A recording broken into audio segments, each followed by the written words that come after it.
আকাশবাণী খবর পড়ছি চন্দ্রিমা রায়। প্রথমে বিশেষ খবর।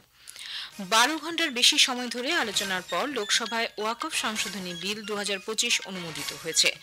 বিমস্টেক শীর্ষ সম্মেলনে যোগ দিতে প্রধানমন্ত্রী আজ থাইল্যান্ড যাচ্ছেন। কেন্দ্রীয় শিল্প ও বাণিজ্য মন্ত্রী নতুন দিল্লিতে দ্বিতীয় পর্যায়ে স্টার্টআপ মহাকুম্ভের সূচনা করবেন। ভারত সহ বেশ কয়েকটি দেশের উপর পারস্পরিক শিল্প শুল্ক আরোপের কথা ঘোষণা করেছেন মার্কিন রাষ্ট্রপতি।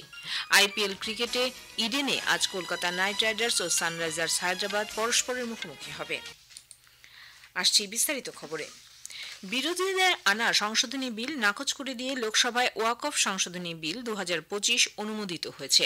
গত রাত পর্যন্ত 12 ঘন্টার বেশি সময় ধরে বিলটির উপর নিম্নকক্ষে আলোচনার পর সংসদে বিলটির পক্ষে 288 জন সদস্য ভোট দেন, বিপক্ষে ছিলেন 232 জন সদস্য। ওয়াকফ সংশোধনী বিল 2025-এর লক্ষ্য হল ওয়াকফ সম্পত্তির ব্যবস্থাপনাকে সুগম করা, ঐতিহ্যবাহী স্থানগুলিকে সুরক্ষিত করা এবং সামাজিক কল্যাণ প্রচারের বিধান রাখা। এই আইনের লক্ষ্য সম্পত্তি ব্যবস্থাপনায় স্বচ্ছতা বৃদ্ধি, ওয়াকফ বোর্ড এবং স্থানীয় কর্তৃপক্ষের মধ্যে সুসমন্বয় গড়ে তোলার পাশাপাশি অংশীদারদের অধিকার রক্ষা করা। বিলটিতে মুসলিম মহিলাদের, বিশেষ করে বিধবা এবং তালাকপ্রাপ্ত মহিলাদের অর্থনৈতিক ও সামাজিক অবস্থার উন্নতিরও সংস্থান রয়েছে। বিলের উপর বিতর্কের জবাবে সংখ্যালঘু বিষয়ক মন্ত্রী কিরেন রিজিজু বলেন, ওয়াকফ বোর্ডের কাজে অমুসলিমরা হস্তক্ষেপ করবে এই ধারণা ভুল। বিরোধীদের সরকার সংখ্যালঘু বিরোধী অভিযোগ প্রত্যাখ্যান করে তিনি বলেন, নরেন্দ্র মোদী সরকার পার্সিদের মতো ক্ষুদ্রতম সংখ্যালঘু সম্প্রদায়কেও গুরুত্ব দেয়। कुछ लोगों को मैंने शुरू में कहा कि अगर आप कहते हैं कि ये बिल गैर संवैधानिक है तो आप बताइए संवैधानिक कैसे है। अगर अनकॉन्स्टिट्यूशनल था तो फिर किसी कोर्ट ने क्यों स्ट्राइक डाउन नहीं किया। इसलिए मैं इस सदन में कहना चाहता हूँ, कुछ शब्द ऐसा होता है कॉन्स्टिट्यूशनल अनकॉन्स्टिट्यूशनल, ये हल्के में इस्तेमाल नहीं करना चाहिए। বর্তমান আইনে দেশের যে কোনো জমিকে ওয়াকফ সম্পত্তি হিসেবে ঘোষণা করার জন্য তিনি বিধানের অপব্যবহার করা হয় বলে কিরেন রিজিজু উল্লেখ করেছেন। 2013 সালে ইউপিএ শাসনকালে ওয়াকফ আইনে সংশোধনী আনা হয়েছিল, যা অন্যান্য আইনের উপরেও প্রভাব ফেলে। কংগ্রেস শাসনামলে জাতীয় রাজধানীর মোট 123টি সম্পত্তি দিল্লি ওয়াকফ বোর্ডের আওতায় আনা হয় বলেও তিনি জানান। তিনি আরও বলেন যে আইন প্রণয়নের সময় যৌথ সংসদীয় কমিটি এবং সরকার অংশীদারদের সঙ্গে বিস্তারিত আলোচনা করেছে। এদিকে বিরোধিতা জবাবে কেন্দ্রীয় স্বরাষ্ট্রমন্ত্রী অমিত শাহ বলেছেন, মন্ত্রিসভা অনুমোদিত যৌথ সংসদীয় কমিটির বিস্তারিত আলোচনার পরেই বিলটি আনা হয়। কংগ্রেস শাসনকালে সম্পত্তি দিল্লি ওয়াকফ বোর্ডের আওতায় আনার বিষয়টি নাকচ করে দেন কংগ্রেসের গৌরব গগৈ। তার অভিযোগ, এই বিল সংবিধান বিরোধী। এর মাধ্যমে সরকার সংখ্যালঘুদের অপমান করতে এবং সমাজকে বিভক্ত করতে চায়। সমাজবাদী পার্টির অখিলেশ যাদব অভিযোগ করেছেন, সরকার মূল্যবৃদ্ধি, বেকারত্ব, নোট বাতিল সহ অন্যান্য বিষয়ে তার ব্যর্থতা আড়াল করতেই এই বিল এনেছে। প্রয়াগরাজে মহাকুম্ভের সময় পদদলিত হওয়ার ঘটনা এবং এই ঘটনায় মৃত্যুর সংখ্যা নিয়েও তিনি প্রশ্ন তোলেন। এই আইন দেশের ধর্মনিরপেক্ষ ভাবমূর্তিকে আঘাত করবে বলে তার অভিমত। তৃণমূল কংগ্রেস সাংসদ কল্যাণ বন্দ্যোপাধ্যায় প্রস্তাবিত আইনটিকে ভুল ধারণা, অযৌক্তিক এবং স্বেচ্ছাচারী বলে অভিহিত করেছেন। জেপিসি চেয়ারম্যান জগদম্বিকা পাল দিনটিকে ঐতিহাসিক বলে উল্লেখ করেন। आज का दिन एक ऐतिहासिक हो गया कि अब केवल फायदा नहीं मिलेगा बल्कि उस वक्फ बोर्ड में ओबीसी के लोग, पसमानदा महिलाओं का प्रतिनिधित्व होगा। तो आज जिस तरह से सरकार ने कहा था कि हम इस वक्फ बिल को इसलिए अमेंड कर रहे हैं कि जिससे ट्रांसपेरेंट हो और लोगों को इसका फायदा मिले, गरीब को, आम मुसलमान को।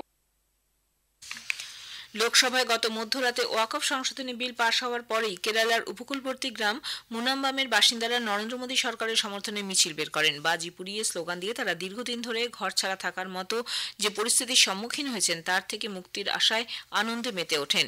সেখানে তাদের পৈতৃক সম্পত্তির উপর রাজ্য ওয়াকফ বোর্ডের দাবির বিরুদ্ধে মুনাম্বামের 600-র বেশি পরিবার গত 160 দিন ধরে বিক্ষোভ চালিয়ে যাচ্ছেন।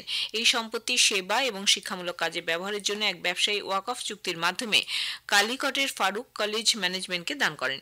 এখানকার বাসিন্দারা 60-এর দশকে জমিটি ওই কলেজ কর্তৃপক্ষের কাছ থেকে কিনেছিলেন। 3.5 লক্ষ তপশিলি উপজাতিভুক্ত শিক্ষার্থীদের সুবিধায় কেন্দ্রীয় সরকার সারা দেশ জুড়ে 728টি একলব্য মডেল আবাসিক বিদ্যালয় স্থাপনের লক্ষ্যমাত্রা নিয়েছে। এখনো পর্যন্ত সারা দেশ জুড়ে 721টি একলব্য মডেল আবাসিক বিদ্যালয় কেন্দ্রীয় সরকারের অনুমোদন পেয়েছে, যার মধ্যে 477টি বিদ্যালয়ে ইতিমধ্যেই পঠন পাঠন চলেছে। রাজ্যসভায় এক লিখিত প্রশ্নের উত্তরে কেন্দ্রীয় আদিবাসী বিষয়ক প্রতিমন্ত্রী দুর্গাদাস উইকে বলেন, আদিবাসী শিশুদের নিজস্ব পরিবেশে শিক্ষাদানের উদ্দেশ্যে কেন্দ্রীয় সরকার 2018-19 সালে একলব্য মডেল আবাসিক বিদ্যালয় প্রকল্প চালু করে। প্রধানমন্ত্রী নরেন্দ্র মোদী ষষ্ঠ বিমস্টেক শীর্ষ সম্মেলনে যোগ দিতে দুদিনের সফরে থাইল্যান্ড যাচ্ছেন। এর আগে 2019 এবং 2016 সালে তিনি সে দেশে সফর করেছিলেন। ভারতের সামুদ্রিক প্রতিবেশী থাইল্যান্ড ইন্দ্র প্রশান্ত মহাসাগরীয় অঞ্চলের প্রতি দেশের অ্যাক্ট ইস্ট নীতির গুরুত্বপূর্ণ অংশীদার। আসিয়ান অঞ্চলে সিঙ্গাপুর, ইন্দোনেশিয়া, মালয়েশিয়ার পর ভারতের চতুর্থ বৃহত্তম বাণিজ্যিক অংশীদার এই দেশ। সফরকালে প্রধানমন্ত্রী ব্যাংককে থাইল্যান্ডের প্রধানমন্ত্রী সিনাওয়াত্রার সঙ্গে দ্বিপাক্ষিক বৈঠক করবেন। আঞ্চলিক ও আন্তর্জাতিক বিভিন্ন বিষয় ছাড়াও দ্বিপাক্ষিক অংশীদারিত্ব নিয়েও তাদের মধ্যে আলোচনা হবে। শুক্রবার শুরু হচ্ছে ষষ্ঠ বিমস্টেক শীর্ষ সম্মেলন। এর মূল ভাবনা বিমস্টেক সমৃদ্ধ, স্থিতিস্থাপক এবং উন্মুক্ত। ব্যাংকক ভিশন 2030 গৃহীত হবার পাশাপাশি ভবিষ্যৎ দিক নির্দেশনা নিয়েও অংশগ্রহণকারী বিভিন্ন দেশের প্রতিনিধিরা মত বিনিময় করবেন। অসমে কামরূপ গোয়ালপাড়া জেলায় রাভা হাসং স্বায়ত্তশাসিত পরিষদের ভোটগ্রহণ শান্তিপূর্ণভাবে সম্পন্ন হয়েছে। 36টি কাউন্সিল আসনে 33টিতে 68.58% ভোট পড়েছে। কামরূপ জেলা থেকে 2 জন এবং গোয়ালপাড়া থেকে 1 জন ইতিমধ্যে বিনা প্রতিদ্বন্দ্বিতায় জয়ী হয়েছেন। ভোট গণনা শুক্রবার।